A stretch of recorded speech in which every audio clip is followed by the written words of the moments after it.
All right. So what we are going to do now, and the good thing about our committee is that we talk so much, we really have a really good sense of all these players. We do have 4 20th year guys. We have 2 19-year guys. We've got Lomas Brown, who I think is year 18. Sorry.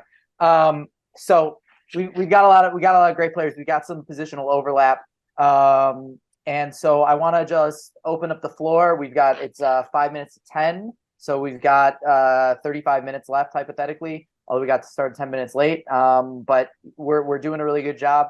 Want to open up the floor. Who feels strongly about who? Because the first thing that we're going to do after the debate discussion is we're going to vote off 5 players to get down to 10. So who's feeling strongly about somebody?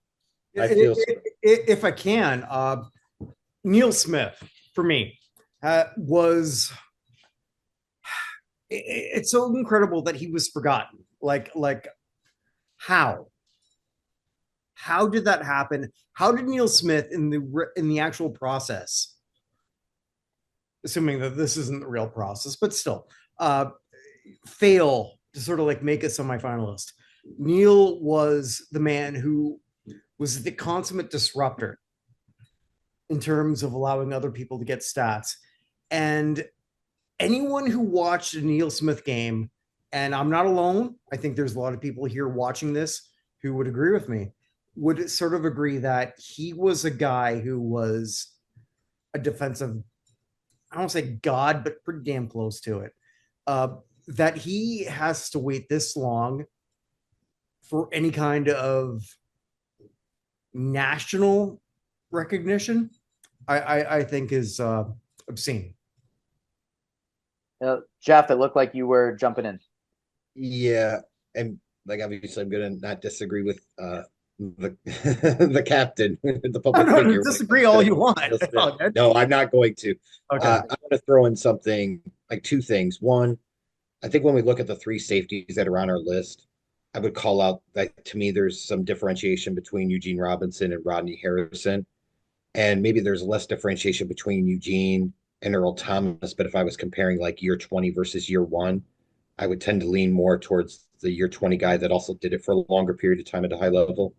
The one I want to stand really quickly in defense of is Kevin Williams. We talked about him quite a bit. I know, Jack, you and I have talked about him in the past as Bears fans. We got to see him lots over the years. And, especially we talk about a Jared Allen or a Pat Williams, great players in their own right. But the player that instilled the most fear in us as Bears fans was Kevin Williams. He was the all-around stud. He was the focal point of that defense. He was the guy you had to game plan for, even more than Jared Allen flying like a bat out of hell around the edge. It was Kevin Williams that was the big disruptor that we always saw, like wreak havoc against the Bears. It's just Jared Allen maybe sometimes got more attention. So I think like we've already done a better job than the official process of recognizing Kevin Williams and his greatness, and I hope we continue to do that by advancing him along. I'll yield the mic to Rob. Hey, I just want to piggyback on the Neil Smith comments, and it also relates to Cornelius Bennett.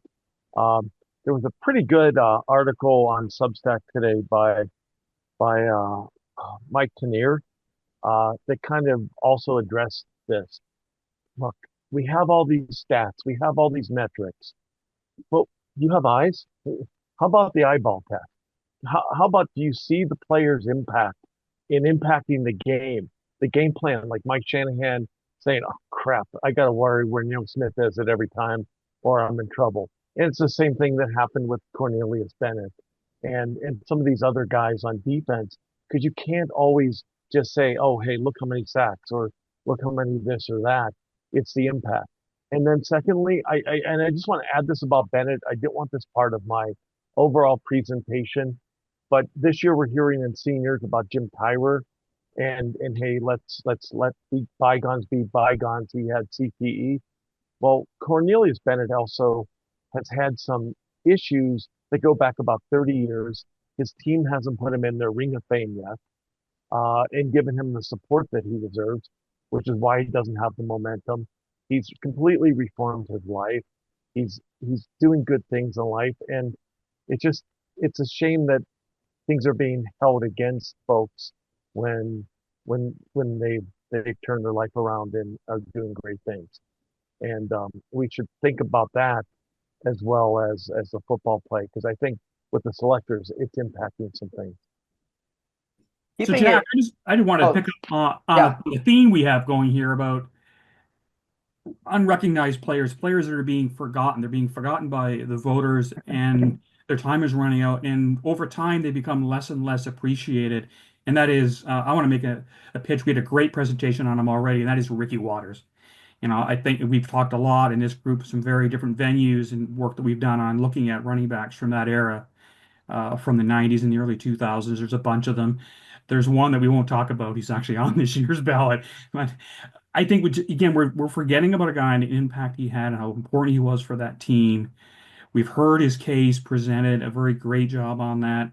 But I think I want all of us to, if we're trying to think about guys whose time are running out in the ballot, that we are forgotten about and history's going to forget about because we move on to other running backs and other deserving players and positions.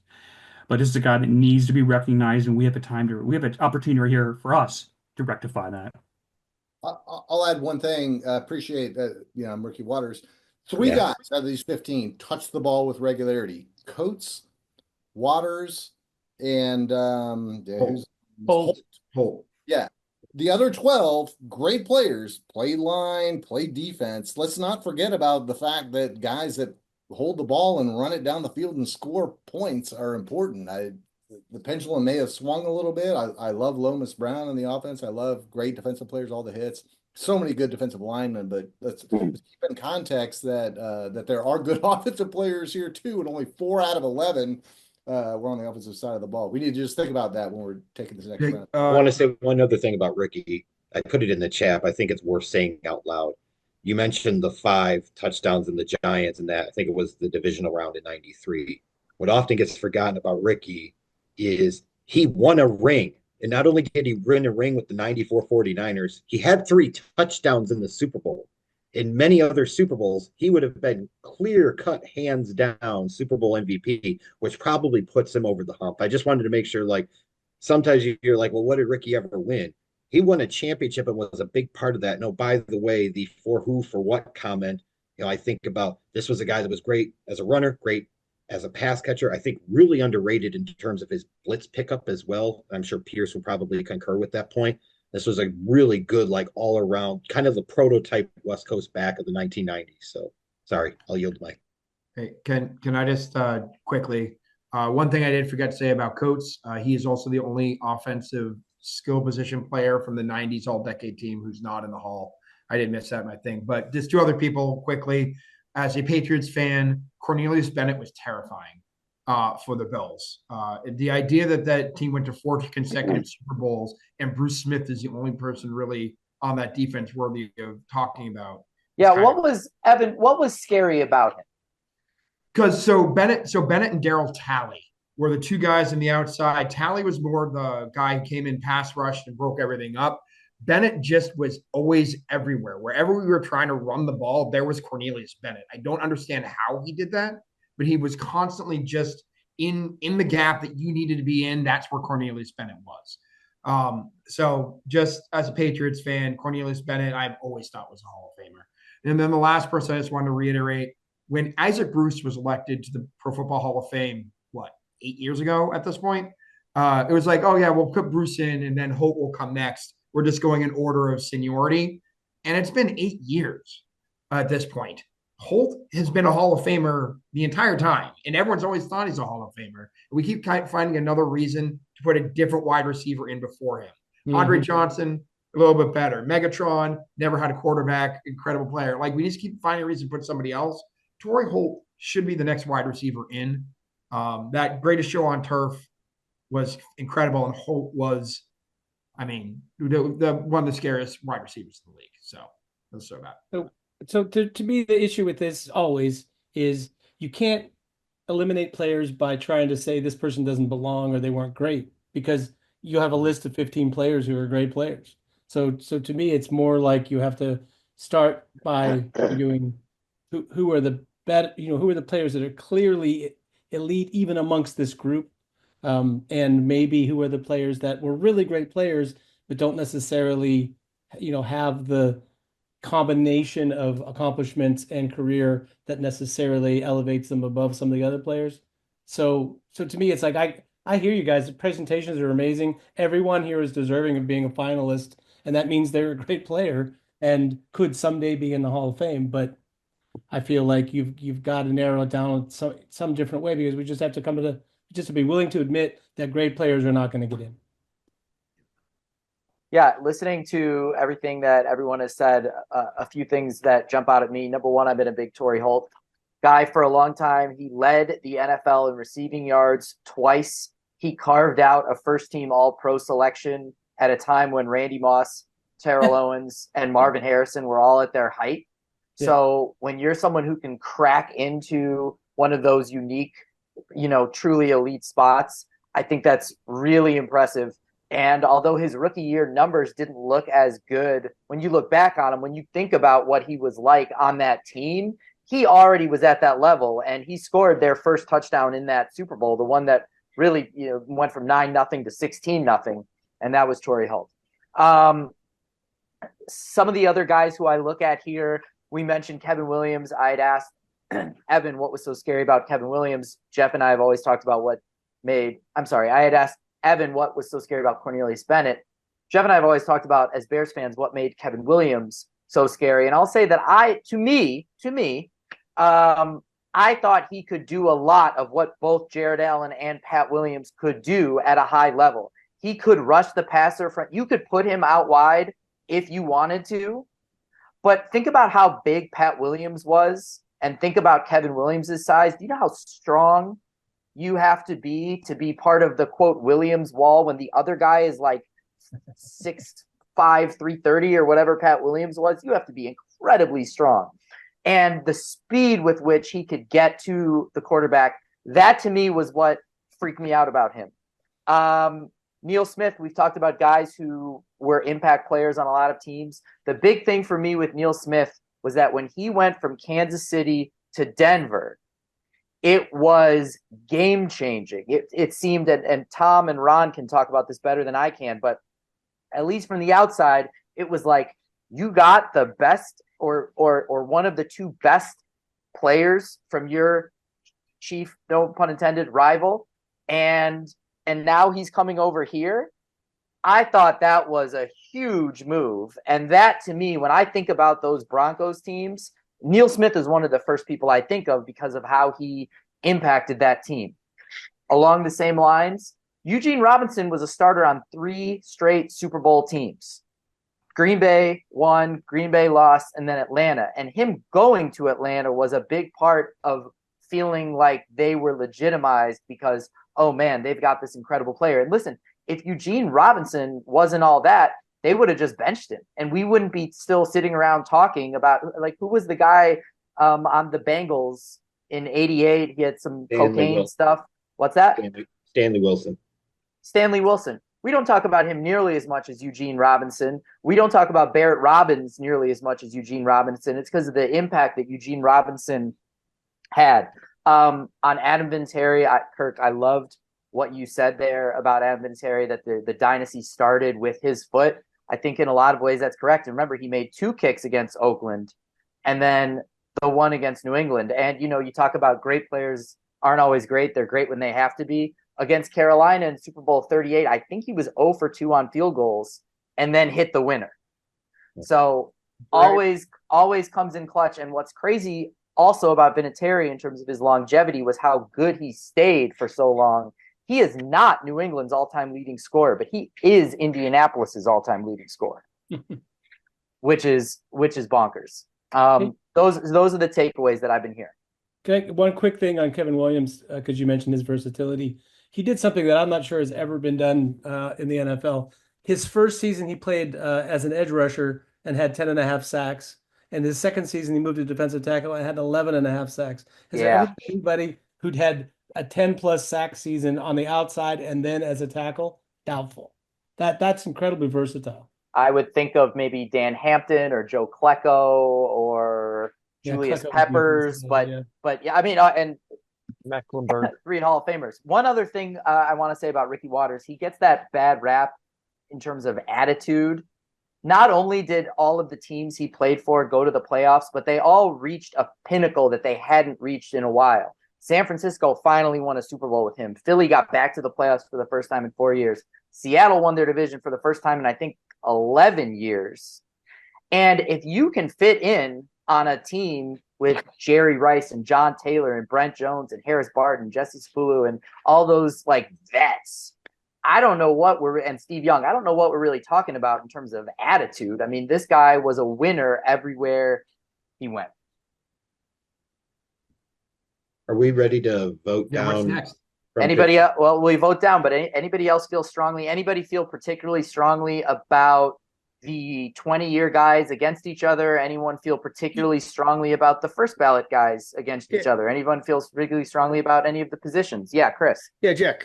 So I wanted to speak up here on Ben Coates, and there's a lot of talk about how the Patriots dynasty, there's really very limited representation in Canton from those teams, and Ben Coates is on that first 2000 Patriots team that kind of started the ball rolling there for them. And wait, sorry, I gotta correct you. That is not true. He was on the 96 team that got to the Super Bowl, and then he won a ring with Baltimore, actually backing up Shannon Sharp in 2000. Okay, and then retired after that game. Yep. Okay, my mistake on that. Then that's all good. I love Ben Coates. Keep going. Yeah, absolutely.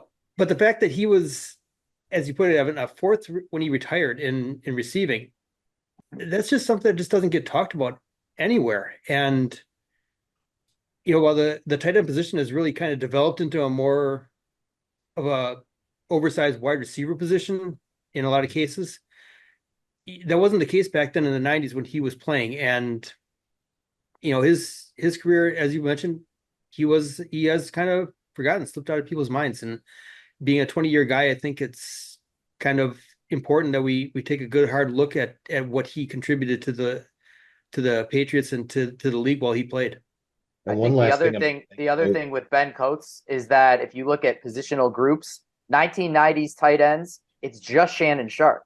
And the second best tight end in the 90s was either Keith Jackson or Ben Coates. I would have taken Coates, Jackson a little more in the 80s, but you're talking about a positional group with one Hall of Famer in an era, and Ben Coates was the clear number 2 and at times the number 1.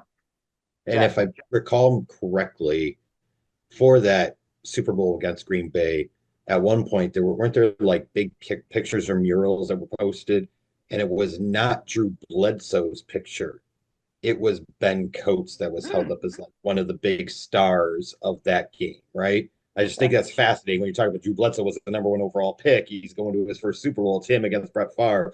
When you look at one of the big pictures that's hanging outside or whatever, it's Ben Coates. Like, to me, that's similar to Neil Smith almost in a sense of like, maybe not the longevity, but in terms of at his peak, like he was a highly respected, highly game plan for player in that offense, the key in that offense, I would argue. And it's a shame that he's gotten largely forgotten. Awesome. Jack, Jeremy, Tom, Paul. I just want to say something quick on Ricky Waters being that the for who for what controversy came when he was with the Eagles his first year and being from Philly. Go Birds.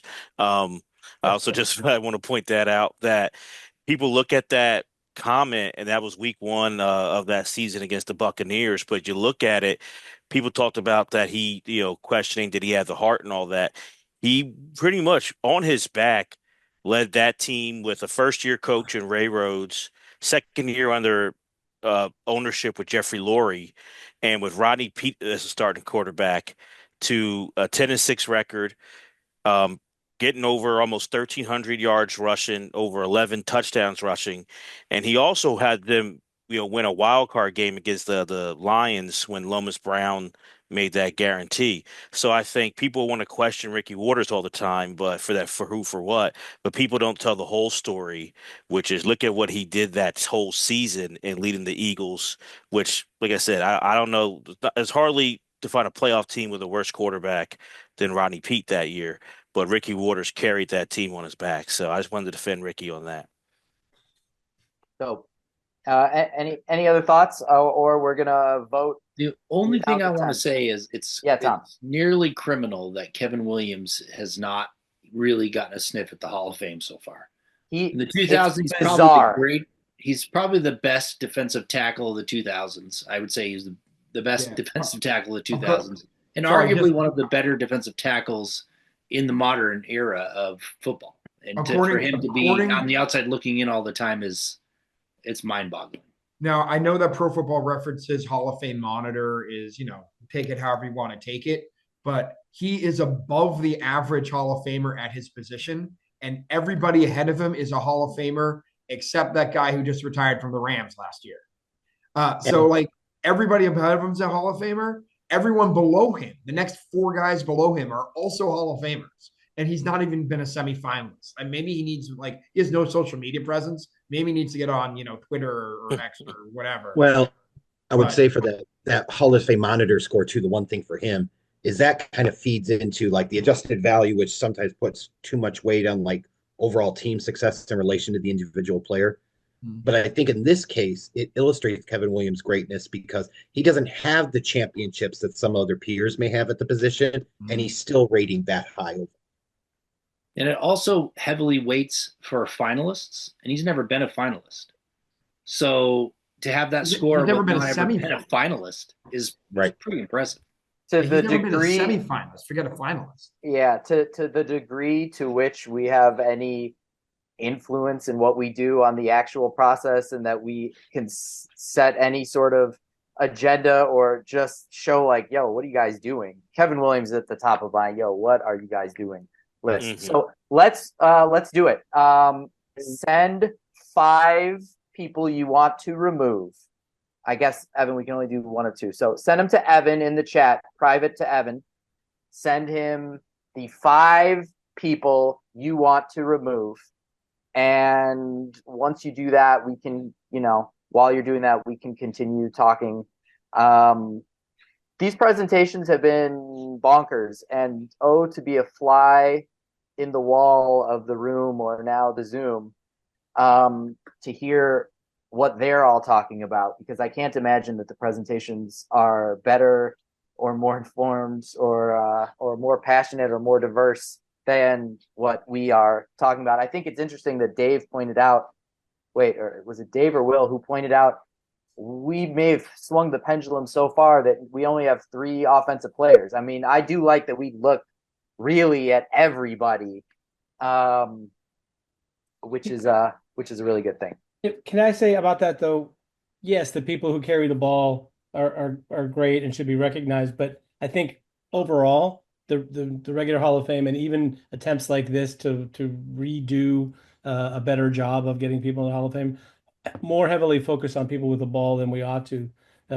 There's still a lot of people blocking for them and trying to tackle them and intercepting passes and so on and so forth. I feel like those people are very important, and especially offensive line. That there's just none of those people getting credit for being great players. So. I think also another thing I'll call it here that I like about our process is you think about a 15 finalist a year over 20 years. So in theory, in a 20-year window, you have 300 potential slots that are available. And I look at some of the names, whether we even end up putting them into the process or not, whether it's a Neil Smith, a Biscuit, Eugene Robinson, certainly. You look at those guys and you say, at least at some point in 20 years, they have enough resume to have gotten into the room to have a formal conversation, which many people may not realize, there's not a formalized conversation for the modern pool until you get to the final 15.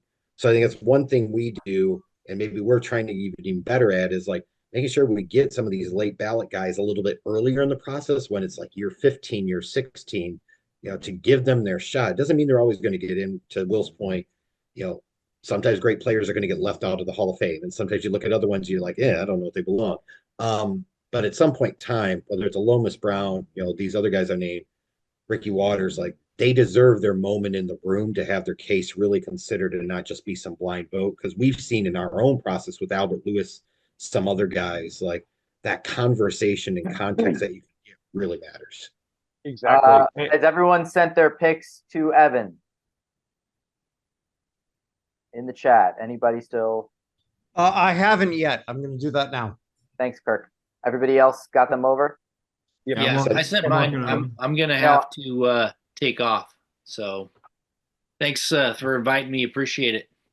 Thanks, Tom. We're losing you for the vote, Tom. Yeah, sorry. I gotta go. All right. I'll counter that lineman versus skill players. So actually, Tom, just chat me your order. Okay. Do that. Just chat me your order, and I'll see if we can make it work so that you can still vote.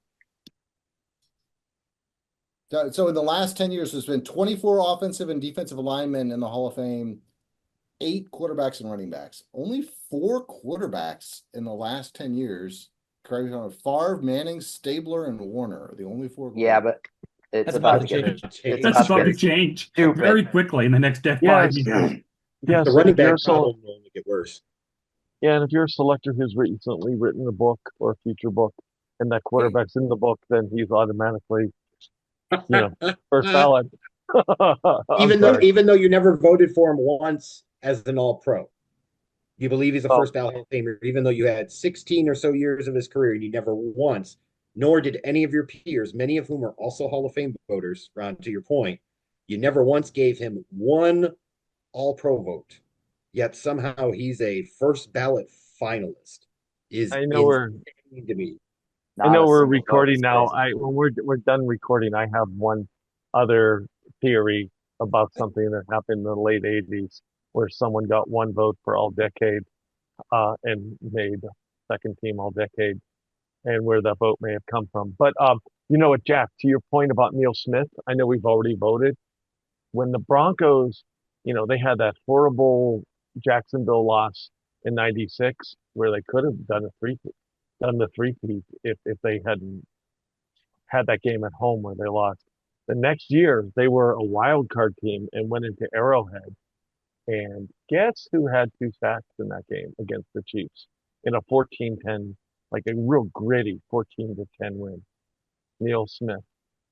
And I'm sure he was doing his sack dance, and I'm sure the Chiefs fans weren't appreciating it. Hey, this group, not the real Hall of Fame, did we elect Jari Evans already? No. Yeah, so that, like, for example, like we were just talking about, this group of 15 is like, we narrowed it down from, there's some guys that are even snubbed from our group that are extremely capable, like Yanda. Yeah, I think Evans and Yanda would be ahead of, for me personally, I'm one voter, but for me personally, ahead of half the people on this list. Yeah. So don't forget Wisniewski. Yeah, Wisniewski is still. Yeah, someone mentioned earlier that Coates was the only offensive player from that team, but Wisniewski and the other guard, Richmond Webb. Don't forget Richmond Webb. Yeah, and there's also the other Raiders guard. But at any rate, there's a lot of great players that are just, it's hard to get even to this 15. Well, it goes back to, Jack, I love this, is one of the things we're trying to do here is recognize these late ballot guys who have never gotten a chance. And when you're doing that, you get it down to 15.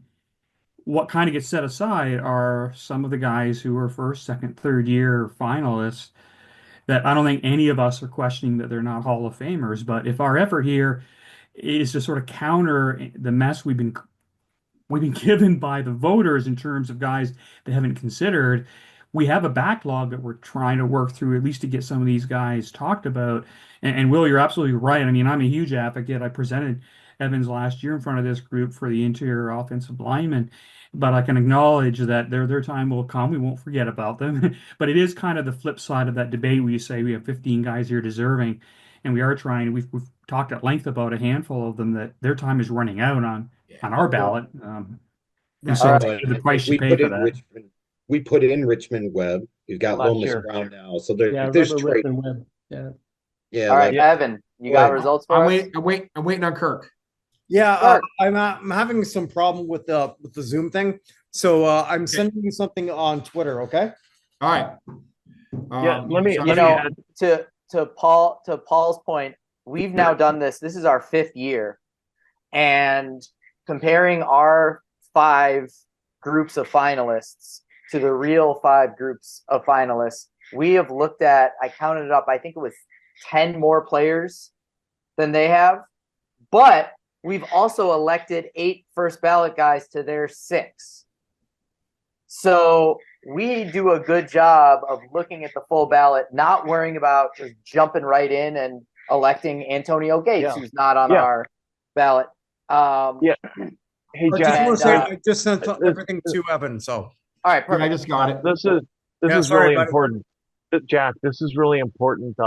This is one thing we did on last year's broadcast. You almost need to do a disclaimer in the very beginning and say who we elected last year or in previous years and why we're not considering like an Antonio Gates or Richmond Webb. Or it'll be on the site. Content. It'll be on the site that when we sort of like present everything. So it'll be there. Yeah. Just do that in the intro so people know and they're not like, you don't want people getting all fired up saying, well, what do you mean Antonio Gates? Like, oh yeah, we put him in last year. All right. Yeah, not like I've never received a death threat for my opinions here, but anyway. So I have the folks here. We have a tie for the last spot to be dropped. All right, so let's hear who had the most votes. So the most votes. So there are 12 of us who voted. 9 of us voted against Earl Thomas. Okay. So then 8 for Rodney Harrison, 7 for Eugene Robinson, and 6 for Lomas Brown. So those 4 are cut. Do we drag the other one to the final group? What are the others? So the others. What are the total vote totals? So Earl Thomas had 9, Rodney Harrison 8, Eugene Robinson 7, Lomas Brown 6, Eric Allen and Jared Allen both had 5. Okay. Cornelius, Bennett, and Terrell Suggs had 4. Ben Coates, Luke Kuechly, Adam Vinatieri, and Ricky Waters had 3. Say those again. Kuechly, who? Vinatieri, Waters, and Coates. Okay, had 3. All right. And then the other 3, Torrey Holt, Kevin Williams, and Neil Smith are all no votes against them. No votes against them. Okay, so we've got Earl Thomas is eliminated, Rodney Harrison is eliminated, Eugene Robinson is eliminated, Lomas Brown is eliminated. Everyone eliminate either Eric or Jared Allen. Real quick, send them to Evan. Eliminate one of those 2. Allen versus Allen. Is that Allen versus Allen? You're sending the one you're eliminating. One man leaves. You're sending the one you are eliminating. Wait, just to be clear, are we working this down to 5? Is that their? We're gonna work. We'll get to it. Let's. I know. I just meant that from 10 to 7 to 5 is where we're ultimately going, though. I got you. Trying to mimic the real process here. Sure, I understand. I would just make it 9, but that's me. I appreciate you guys doing what you do. So, Evan, I sent that to you on Twitter, okay? Yeah. That's right. Yeah, this process allows, I might have, and I was, because I'm a Texas Longhorn, a big Earl Thomas fan. Now that he's out of the match, I can now re-vector that vote to somebody that I might have put on the edge. So it's a good point. Like it changes a little bit, right? We've seen that sometimes with the real process and our own process. So I had Earl Thomas, by the way, as my number 4, my top 4. Yeah. Which is funny. Right, everybody send your pick to Evan. Kirk, did you send your pick to Evan? I'm getting him. I haven't find Evan. Kirk sent it via smoke signals, but yeah, it's getting there. No, like there's actually the carrier. Via smoke signals. Like that's an insult to smoke signals. ICG chat or some crap. God damn, man. It's like he's a public figure. When you're a public figure, that doesn't mean that you're a public pariah. What the fuck? He's got prodigy for libel anymore because you can't sue us for libel or slander because you're a public figure. Just so you know. Oh, you know what? Hold on. And this is Tom removes. I have his too. Okay, yeah, that's right. Yeah, you got to take in Tom. I've got Tom. Tom. That's there we great. go. And then I gotta go back. Did I get Jeff and Chris? I just missed them. I got Jeff. There we are. And then Chris, did I see yours? There it is. Yep. Yeah, this is much more lopsided. Okay. Who's going? What do we got? So 5 people voted for each originally. This was a 9-3 split with Jared Allen getting the 9 and Eric getting the 3. Very good. Okay, so Eric Allen marches on. Correct. Yep. Oh, sorry. Jared Allen is eliminated. Eric Allen marches on. Correct. Right. That's what we said. Yeah. All right. So we now have. Somebody needs to put the people left in the chat or something. I'll put them up. So remaining, we have Eric Allen. I'm just going to write C. Bennett, Suggs, Coates, Keekly, Adam V., Waters, Williams, Holt, Neil Smith. All right. And so now what we're going to do is we're going to vote out 3. And the reason that we're going to do this is because the actual process has been changed. They're going from 15 to 10 to 7. And then they're voting for 5 of the 7. And 80% is the marker to get in. They will elect a minimum of 3, a maximum of 5. The reason I've been making a big deal out of this is it turns out that there are a number of voters who were totally unaware or were way too unaware to be voters and not know how the voting works, and to admit that publicly, which means if 2 admitted to us publicly, there were definitely more. And I would love for voters or viewers, did I say voters? I meant viewers, to see what this could look like. So I don't think we need any final statements, but if anybody feels super passionate for like a 2-word bleh on somebody. I didn't see the list of 10. Did anybody else? Oh, I'm sorry. I only sent it to Evan. I'm sorry. Hold on. The dude counted, he already knows. Yep.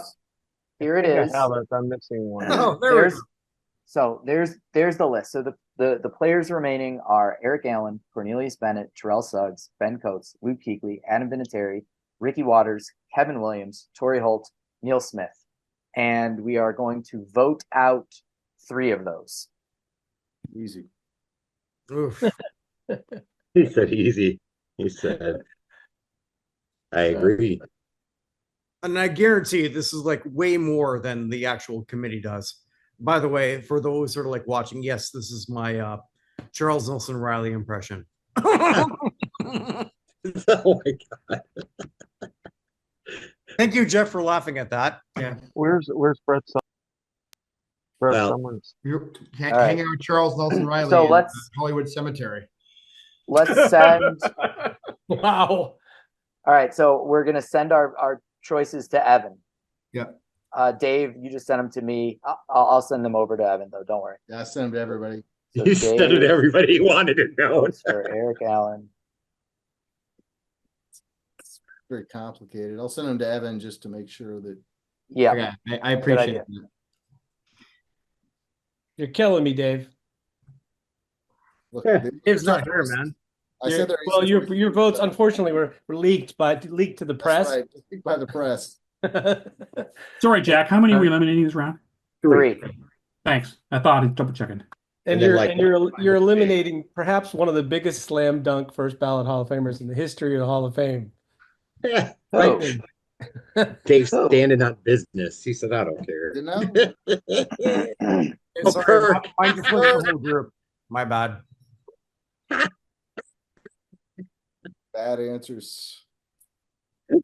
We should. I mean, people complain that there's no public, like, who voted for who in the Baseball Hall of Fame and the Football Hall of Fame. It's all this behind. So this isn't bad. I stand behind Dave. I'm told. I'm sorry, Dave. A public figure, I'll tell you that. Right. Dave, I'm told that you are also the Hall of Fame voter who did not vote for Ichiro. Oh, God. I'm allowed to prove that is not the case. I wish that one person would actually like come out in public and own it. Like there's such a great opportunity to like launch like additional attention on themselves. It's a shame that they've kind of cowered in fear. Like stand behind your vote. You know what I love though too? Like everyone said, like, who is he? Well, they're female voters. Oh God, there goes Captain Kirk. He said sexism knows no borders now. Oh, wow. It's probably sexism knows no borders. But yeah, It's interesting in the baseball, in the football hall, they all come into a room and they debate as long as it takes, and we don't leave until we have. In baseball, they just fucking check boxes, send them in. See you. Right. yeah, but it's so better than basketball because we don't even know who that. Well, we don't know what happens in basketball. No, It was fascinating last year. They put out smoke like the Pope, and it's like these people are in. Smoke like the Pope. All right, has everybody sent their picks to Evan? I put mine in group, but yeah. Okay. He figured out how to do it incorrectly, so his things are improving. I thought it was interesting last year. Needs some people to help him with stuff. I thought it was interesting last year. Peter King and the gentleman from the Cardinals, and I can't think of. I'm like Howard Balzer, have been really, really transparent about like how long the discussion took, especially with Powell and Parker last year, and going on to the others and how fast, or was it 5 minutes for some of the others, and Parker was like an hour and a quarter. So it's fascinating to kind of piece all that together. It's good intelligence if you're trying to promote someone. There's a guy on the ballot this year who I think is going to set the all-time record for that. Hey, so Ron, unfortunately, unrelated thing. You're going full on Richmond Webb. Well, I've been, partnering with Dan a little bit, and also I know some of the folks who are the real big bloggers and fan club people in Miami, because the team's not done hardly anything that I can tell for Kuchenberg. I know the former director of PR who just made that role, that honor, that new segment of the Hall of Fame. I met him with Ira Kaufman in 2023 at the Hall. And so they've tried everything they can. Mm-hmm. And I know the selector has done an amazing job getting Jason Taylor in pretty quick, and then Zach Thomas. So if we can, let's give a shout out to our friend in France. Yes, Dan. Yeah. Daniel, who's done a phenomenal job out in France, pushing Richmond Webb for the Pro Football Hall of Fame, and doing it the right way in terms of just like, hey, let's talk to the people who are in charge of that. Let's just do this in a classy way. So Dan the man, I hope you're watching this, and buddy, you're doing a phenomenal job. And I think everyone just sort of like anyone who's looking to sort of like promote someone for a Hall of Fame should watch what he does. Ron, what do you think? Like, is that fair? Yeah. Well, here's a crazy fact. Well, hold on. Do we have a count from Evan? Yeah, I'm ready to go. All right, Evan, let's get to the counts. Ron, hold that thought. All right. So we have another tie, of course. Okay. So definitely eliminated. So there are a total of 36 votes cast, 3 for each of the 12 of us. Terrell Suggs got 8 of them. So he is out. Then we have a 3-way tie between Eric Allen, Adam Vinatieri, and Ricky Waters at 5. After that, Cornelius Bennett, Ben Coates, and Luke Kuechly all had 3. Torrey Bennett, Holt. hold on, sorry. Bennett, Kuechly, and Coates. Yep. All right. And then 2 for Torrey Holt and Neil Smith. And Kevin Williams gets through, unsurprisingly, without any votes against him. Based on okay. Can I just ask a question for the people? Because I'm sure it sounds like there are a lot of people who voted for Adam Vinatieri, but somebody who was on the NFL's 100th anniversary team, I just don't know how you. Is it like you just don't want him to be a first ballot Hall of Famer, or you don't think he's a Hall of Famer? Not first ballot, especially considering the guys who are about to get bounced to seniors and had, by their account, some pretty excellent careers. Just putting a kicker through. I mean, they didn't put safeties through for almost 20 years with the random guy here or there until 2017. It's not unprecedented. Antonio Gates should have made it last year too. Sorry. Hold that thought. Hold that thought. Because we have a 3-way tie. Allen, Vinatieri, and Waters, which means we need to save one of them, right? 1, 2, 3, 4, 5, 6, 7. Okay. So right now, let's knock it out. Send one, and I'll put it in the group. Send to Evan. 2 people. Yes. No, one to save. One to save. One to save. One to Just save. one name. And it is, your choices are Eric Allen, Vinatieri, Ricky Waters. Send one to save.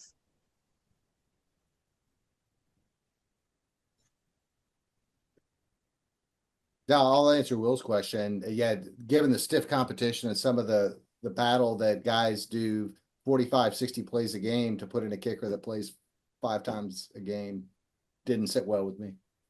Yeah, they It's just can never interesting. make a mistake, though. That's the difference. It's a different Well, kind of skill. It's like a And- closer in baseball. You know, the closer pitches 1 inning, and And it's So not here's like the thing, though. Didn't we put in Devin Hester on the first ballot in this process? Yes, we did. And I would say, like, no disrespect to the Windy City Flyer by any means, but reality is, in terms of like impact and longevity, like Vinatieri clears him several fold. And you're talking about 4 Super Bowl championships, 6 Super Bowl championships. And he's better than you remember. Yeah, that's right. And the way I think about it is, you talk about a guy that when the shit was to get, you talk about the Tuck rule game, it was him hitting the kick to force it to overtime, the 40-plus yarder in the snow, and then the game winner, then the winner in the Super Bowl. Like, the dynasty started with this foot. Is not If just there was, if you had a, if instead of having a, if instead of having a Super Bowl MVP, you had a playoff MVP, Vinatieri probably would have been their playoff MVP. well, he What was should have the won the biggest- Super Bowl one that biggest Brady got change to the- anyway. Let me he finish played that 10 point. plays What was the the whole postseason. Anyway. what was the big addition in 2006 to the Colts that helped the choker finally get his first ring? The answer was they got rid of Banner Jack and got in Adam Vinatieri. Like, it made the difference, right? Are you insulting that idiot kicker? The idiot kicker from Canada. No, he insulted Peyton Manning. All right, guys. yeah. No, okay. You didn't All say right. throw Nolan. in Okay, Canada. 1 second. I'm sorry, Evan. One last thing on Vinatieri, because I know we already voted and we're probably already going to move voted, off. so. But could you tell the story of the NFL without the kick in the snow from the Tuck game? No. Thank Good you, Will. God. Thank All you, right, Will. hold on. I was going to say. I just want to point out we were 1 vote from disaster with a three-way tie at 4. But instead we ended up with 3 votes for one, 4 votes for another, and 5 votes for the last. So this is a very Okay. divided group. Yep. So receiving 3 votes was Eric Allen. Okay, so Eric Allen is eliminated. Receiving 4 votes was Ricky Waters. Okay.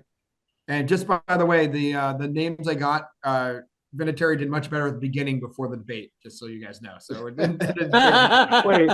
and then with five votes was Adam Vinatieri. Ouch, that hurts. So we are down to 7 now. All right, so I'm Oh, actually going I to. lost him. Like, God damn it. Okay. Right, So I'm going to take this one, Evan, because I've got the 80% Oh, already absolutely. Go set ahead. up. You got it from there. Okay, so here's who we have. Send Jack 5 of these 7, and they are. Are we doing any last debate since we've got like this final 7? Well, let's do the final 7 so we know who they are. Okay. So fair enough. We can debate. I don't know one of All my right. So final 7: Adam Vinatieri, Cornelius Bennett, Ben Coates, Luke Kuechly, Torrey Holt, Neil Smith, Kevin Williams. And what we're going to do, have a debate. Then everyone's going to send me 5 to save, and I'm going to tally it up, and I'm going to tell us what crazy outcome this would have led to in real life and the actual good outcome that we're going to produce. I stand against Luke Kuechly as a first ballot guy. And only in this sense is that Patrick Willis in the real process wasn't a first ballot guy. I think they're very similar. Now, Kuechly's obviously got the defensive player of the year, but when I look at the first ballot guys we've got here, Adam Vinatieri has a much, much longer career. And I can point to the Super Bowls and how critical of a cog he is. And even to the, like, can you tell the story of the NFL without Luke Kuechly? Yeah, you can, right? He's a great player. He belongs in the Hall of Fame. I'm not saying that, but like, you literally can't tell it without Vinatieri. So like, if it helps us, like the less so advocating for certain guys, to me, it's like I wouldn't be upset if we waited a year on Luke Kuechly. It feels like if we're going to consider a first ballot guy at this point with the 7 that we've got, like to me, it should be Adam Vinatieri. I think it's reprehensible to put a guy like that in over the guys in their 19th and 20th years who had much greater impact overall as part of their careers. Sorry. I mean, that's just sorry, Jack. I was typing and the dog nudged me and I accidentally hit return early. So you only got the first 2 names. That's okay. This is listen. This is.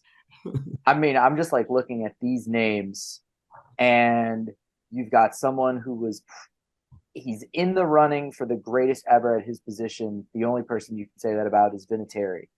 You've got Cornelius Bennett, who we said scared the crap out of a division rival. And I do think that the scared the crap meter is pretty important. You have to then also put that together with, enough longevity stats, everything like that. But that is all over the place. You've got Ben Coates, who, like we said, he set the record for receiving yards in a season for a tight end. Isn't that what you said, Evan? Yeah, he had the record with 96, which broke Dave Casper's old record. And then it took until 20, I can't remember. It was a few years later where it was Gonzalez. Yeah, Tony Gonzalez. Sometimes I was doubting his name. God, this last spot is so hard. Very hard. It feels like we have throughout this process though been pretty consistent as a group this time that we all feel like Kevin Williams, Neil Smith, and Torrey Holt belong. Like if I'm all right, just well, let's Jack, let me finish my point. What I'm saying is that throughout the process, we have been very consistent on these 3. Like, seems like we've rated them very high, and it's like maybe the decision is 2 slots among the other 4 versus like 7. That's not how it works. It also though says something about the Hall of Fame when neither 2 of those 3 have never actually seen the inside of the room. Yeah. That's right. I agree. Oh, yeah. One thing I'll say in defense of Kuechly is, it's the Gale Sayers, the what's his name, the running back for Denver, Terrell Davis. Yeah, thank you, Terrell Davis. Did Luke Kuechly have the kind of like impact in the amount of years that he had? Absolutely. 7 out of his 8 years, he was a postseason awards, including defensive player of the year, which for a defensive player might as well be MVP of the league because you'll never get one. So yes, did he win championships? Could you tell the story without him? Sort of, but I mean, that's like a pretty strong career for 8 years, and there are plenty of people in the Hall of Fame with careers that short or shorter. Was he so much better? Matt, was a Saints guy. Was he better than Patrick Willis? Was that going to be a question? Yeah, sorry. No, I was just going to say like for my bubble. Yeah, Kuechly was somebody I can't tell the story of without. Well, he played for Carolina, so yeah, that's why I say that. But anonymous, and the guy was just a beast in the middle. I mean, me and middle linebackers. Yeah, was he so much better though than Biscuit to where you say Kuechly has to be first ballot, whereas Cornelius Bennett doesn't get in year 20 and then goes kind of. Cornelius should have been already, but yeah. Yeah, I mean, you're talking about Robert Brazil. I mean, you're also talking about Neil Smith was just recently asked about the evolution with the Bills, and he said, "Look, when I first got there, we didn't have the talent to compete.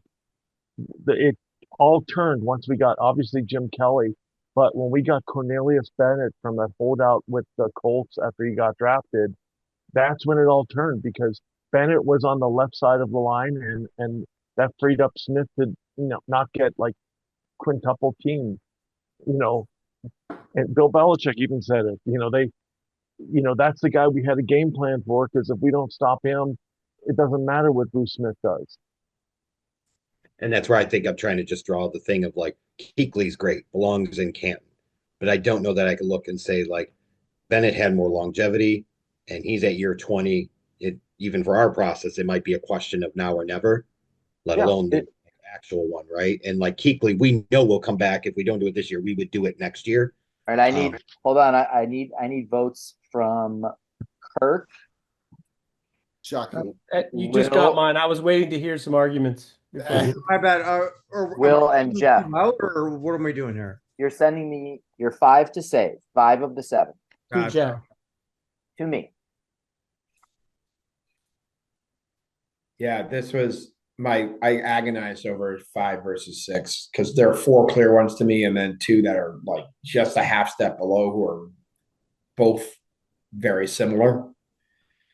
Wow, I can't believe we finished 6 for me, but Sorry. At least 2 of the final 7 are people that handled the ball and scored touchdowns with. I mean, remember Shannon Sharp had to wait to his 3rd year. T.O., I think, was it 2 or 3 years? T.O. was 3 years. Michael Irvin was a finalist twice, and they didn't vote him into the final 5, which is part of the reason you're the backup in the first place. Kuchenberg is still was a finalist 8 twice as well. Won the final 5 and didn't get voted in. But he was 8 times a finalist. 8 times a finalist, but 1 time, twice in a row, he was one of the final 5, and they did not vote him in. And then that leads to still the class that drives me the craziest, the class of 2005, where we voted in 4 quarterbacks. So Marino and Young, and then Benny Friedman and Fitz Pollard. But everybody else who was on that finalist list never got in. Or, I mean, just the other people who were in the final 5, they only voted in Marino and Young, and that was it. So. Oh, and if I can say, by the way, to the person who sent me a death threat over me knocking Eli Manning, I'm a public figure now. And Kirk, can you put on the glasses for just a second? I'm sorry. I saw it and I can't unsee it. Everybody, that is Will. He's cosplaying as Will Ferrell as Harry. No, I'm not Will Ferrell. If you Hey, kids. I would. I'd be delicious. I'd have ketchup and relish all over me. Oh, screw off. Don't get What a great day for baseball. Yeah, I can see it. Harry, you're dead. So what's your point? And Jeff, I've got yours. I've got Will's. Okay, Kirk, did you see my question just there? I gotta put the damn glasses back on. Fuck. Who knew that this would be held up by the scrutiny of a public figure? I know. But to be honest, we've hung out with him for years. We all know. I tell you what. Okay. I googled my name and in quotes, and then Gratishar, thinking it might come up with some stories or a picture or something like that. It had an AI description, an AI overview for me, and I almost fell out of my chair. I still don't know. I still don't know who set up my IMDb page for our podcast. So you're welcome, by the way. Oh, is that you who set it up? I don't know, but it means whoever set it up for me set it up for you. Probably true. So, yeah. All right. So we have results. No ties? None that matter. So Tom, by the way, sent me a list. I said, will you rank everybody? And Tom sent me 7 people and then wrote, and I don't care after that. So for the most part, it's been working out where the right combination of people were on our ballots. Unfortunately, Tom only has 4 votes in this round because he only has 4 people who are still eligible. So I put in his 4 because Tom, your beard looks great. Oh, you got us on Tom Malin. Thanks for coming out. All right. So our vote totals. Kevin Williams and Torrey Holt, welcome to Canton. Yes. 11 votes apiece gives them 91.7% of the vote, followed by Adam Vinatieri and Neil Smith with 75% of the vote, followed by Luke Kuechly with 58.3%, and then at the end, Cornelius Bennett and Ben Coates with 50% apiece. All right. In the real process, now I feel guilty because it came down to me for between the 2 of them, and had I switched, one of them would have made it at least a revote. So, well, you're right. We would have had to do a revote, but we are not. So Torrey Holt and Kevin Williams are in. Now, in the real process, what would happen here is that because Vinatieri and Smith were under 80%, no one else was over 80%. They are going to take Holt and Williams, and then they're going to run a series of tiebreakers. And I don't know, it doesn't say in the bylaws, and I've not been told what the order of the tiebreakers, but one of the tiebreakers somewhere in there is like who had the most votes in the previous round, who had the most votes in the round before that. So on that basis, the fact that Neil Smith was always at our bottom three, Neil Smith would be our third, and that would be it. That would be the class, because they would do minimum of 3, maximum of 5. You have 2 over 80%. They're only going to add 1. So in the reality, their class would be Kevin Williams, Torrey Holt, Neil Smith. However, we're going to take our top 5, and it's a clean top 5. So welcome to the Not in the Hall of Fame, Pro Football Hall of Fame class of 2025 in alphabetical order: Torrey Holt, Luke Kuechly, Neil Smith, Adam Vinatieri, Kevin Williams. That's your class. Pretty good. A good class. I argue for it against some, but that works out. It's a consensus. So good mix, and we got one of the year 20 guys in. I mean, admittedly, we brought 4 into our final 15, and to get one of them in, I would have liked to have seen one more, especially with Cornelius getting so close. But like, we still got one in. Like that's something. So I'm happy with this class. Well, personally, I'd like to make an appreciation speech because I actually got one of these guys elected with Luke Kuechly, because normally my guys get eliminated. Yeah, I would also like to point out the year I don't do Kevin Williams, you guys elect him. So, but thank you. Last year I gave up Jeremy at the end, and like someone else has got to do it this year. So this year I went Ben Coates, and you didn't elect him. So at least we'll know whoever you guys don't want elected next year, I will take them. And I'm glad I was able to help Evan. I do appreciate Jack. I do appreciate Jack giving me the slam dunk of Torrey Holt. That was very generous. One for one on presenting. I knew that you got failed with Holt before, so it's not as easy as it looks. Will, you did a good job. I'm happy that two former Broncos made it. Yeah. Go ahead, Jack. And Smith, and one and a half former Patriots. Holt quit during the conditioning drills when he signed with the Patriots in the offseason. But you missed my punchline. Kuechly basically got carried on C.J. Anderson's back into the end zone for the Broncos' last touchdown in Super Bowl 50. There you go. Oh, I'm sorry, I misunderstood. Well, I guess with that, gentlemen, this brings us to a close. Thank you all for being a part of this. Thank you all who care about the Pro Football Hall of Fame. Oh, as Evan always says, we're a special group of nerds. Specific group of nerds. We're a very specific group of nerds. But we can be special too. Our moms tend to like us. We told Pat Manley when he came and joined us for a beer. We said some people do fantasy football, we do fantasy Hall of Fame. Yeah, we did sort of like a nerd out with a punter. Punter? No, long snapper. The longest tenured bear of all time, my friend. Okay. That dude was that he's not a public figure, but that's okay. Let me run with this, guys, because like this is the nerdiest thing that I will ever have in my life. No, but Jack, thank you for organizing. Seriously. Now I'm going to be surprised if at some point with the people all the 20 years going over that we don't end up with some sort of senior committee, some you guys form on the side here. But yeah, this is a pretty darn good class, and it's good to see. And 2 of these people, like we said, have never seen the inside of the room. Kevin Williams and Neil Smith have never seen the inside of the room, and Neil Smith has never seen the inside of the room to the point he's off the ballot now. So, like you said, there's a lot of old person bias in this, or long time bias, but it's because we want to make sure these people are actually debated and have that thing. So we have more of those folks in for, as for some people who we brought up, I don't know who we're going to edit this through. Hey, we also got 2 first ballot guys in, by the way, just to be clear, right? We did get 2. We got 2 first ballot, 1 20th ballot. And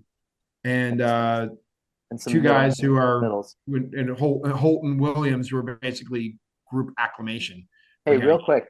I feel like everybody here has a pretty good handle on the senior coach contributor.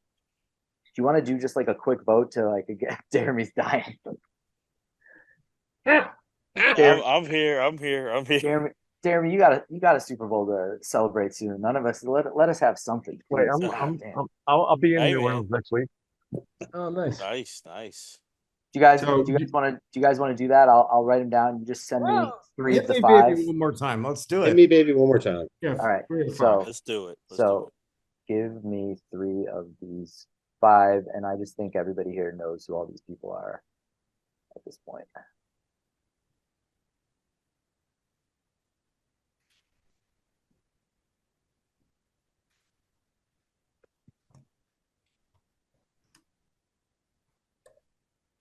Oh, this isn't contributors. This is It's the combo. combo, right? I got you. Based off of the way the new process is, right? So Understood. All right. So, yes. I'll recuse myself because I don't know all the people. Okay, that's fine.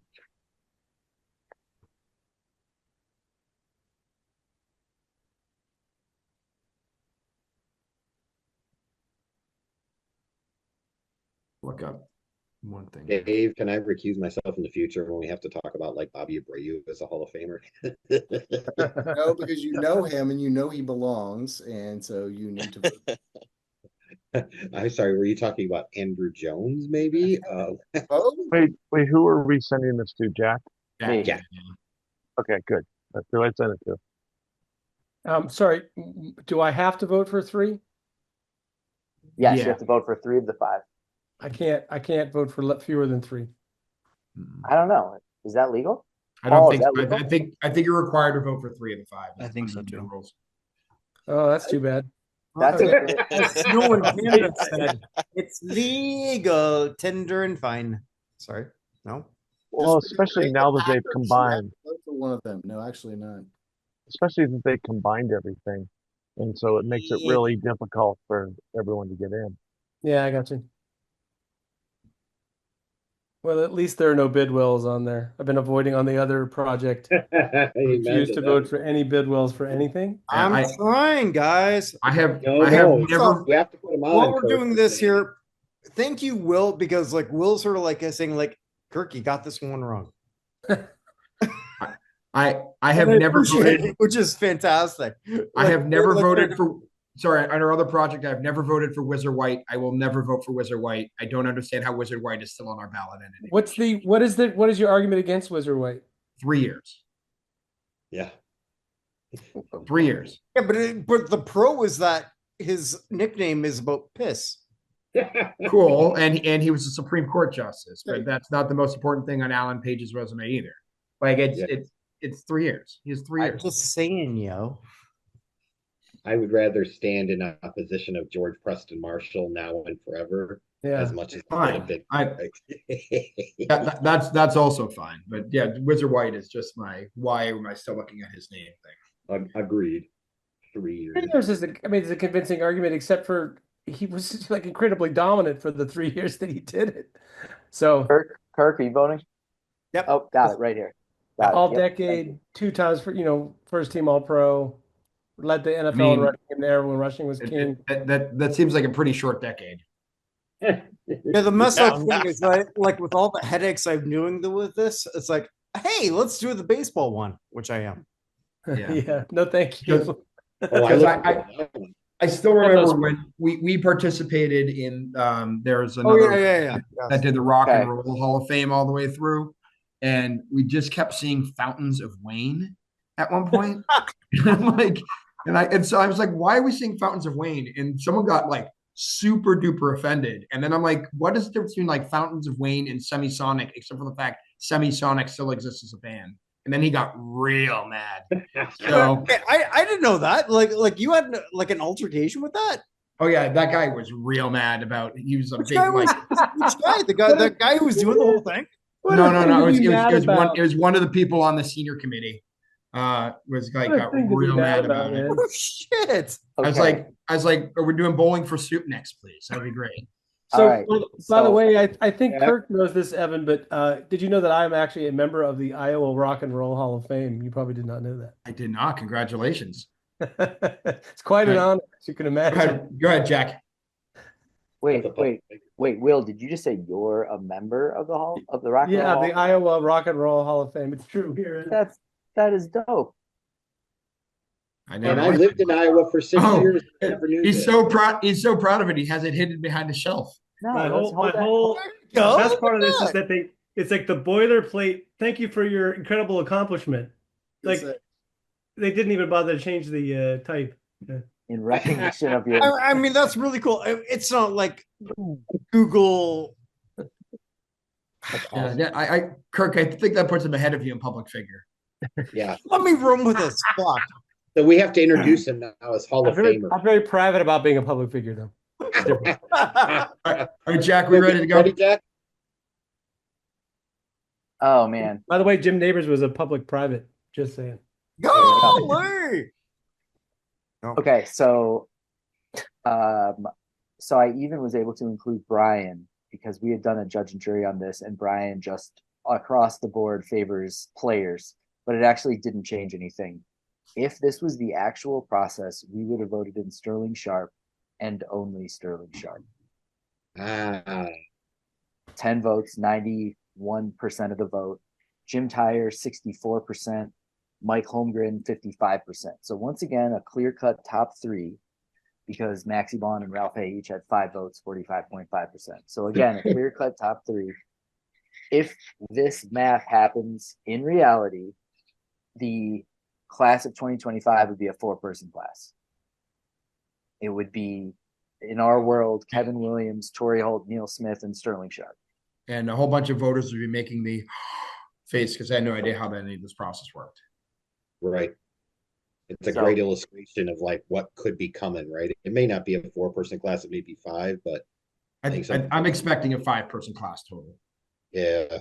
Like I'm expecting Sharp and Holmgren. Yep. And 3 of the other people. That'll do good for the museum.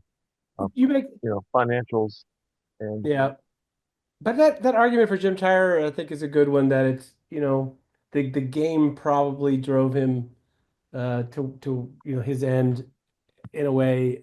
So maybe we in a way to recognize what he did on the field would be the right thing to do. I mean, why are we not doing the same courtesy to, I hate to harken back to it, Cornelius Bennett?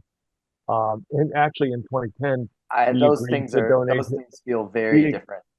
Well, the thing is, ironically, the one that is much worse feels not as bad. Yeah, and I would say probably a better example with Darren Sharper because we know we have submitted nominations for him. Yes. Cornelius Bennett's at least getting nominated at some point. Darren Sharper, we have evidence of he's being left off the ballot run. So I think removed. I understand that, but what I'm saying is, if you look at the consequences that he had to face, it was very minor compared to all of the other situations. And in 2010, he agreed to, when he passes, to donate his brain for CTE. So here we are talking about let bygones be bygones with someone who did a murder-suicide. Yeah. And let's look the other way. That's my only point. My argument was more, he's a significantly better player in his era than Cornelius Bennett was, as great as Cornelius Bennett was. That was the only thing I was judging it on, not anything that they did off the field. I think to me, the thing is just the kind of inconsistency with the application of the bylaws. If we're going to talk about Jim Tyre and just his football resume, fine. But don't tell me that Darren Sharper isn't one of the 170 most worthy candidates. It's not me stumping the table for him being a Hall of Famer. It is the consistency. Sorry, Ron. It was that was the point I wanted. No, I understand, and I just want to provide that context because when I was doing the presentation research, I started looking into it, and I'm like, my goodness, I just think, So he's trying to make things right. So to me, it's if the Hall of Fame is saying, you can't bring it up, but you're literally in your process censoring and removing people from consideration, then the Hall is considering it, and then it should be able to be considered for Jim Tyer. Or if it's not, then Darren Sharper should be a nominee, even if he never advances. Cornelius Bennett has at least been a nominee and been part of the preliminary list. Yeah, and when they went tone deaf with OJ before he passed, as far as some of the, and Paul and I were kind of just rolling our eyes at some of the social media stuff they did. Like, go ahead, Jack.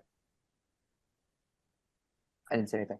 Oh, I thought you were going to say. So is there anything I was else? going to, but I mean, there's always something else, but it's 11:10. 11:11 at night Central Time here. Yeah, I think it's time to sort of like wrap everything up. So, guys, thank you so much for being a part of this. Thank you for being part of Not Hall of Fame. Thank you for being part of the United States Athletic Hall of Fame. Evan and I just want to say, like, we're doing something pretty big. So please be a part of that. Evan, I'll let you sort of like explain more. Yeah. So we're going to have the ballots are going out for those of you guys who are participating. Kirk digitized it. So you'll be able to do that here very quickly. Those should be out. We'll need everything back by March 1st for those of you guys here. So we had everything up by April 1st. So everything can be voted on through November 1st. We'll be back to that this year.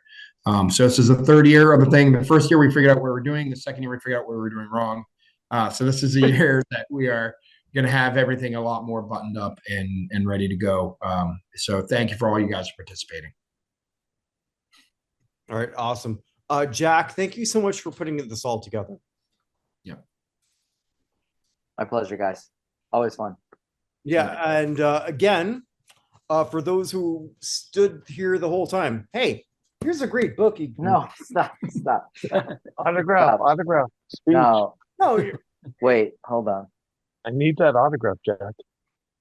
I will get you. Okay, Jack, you looked at all the other books. Where's that in your book?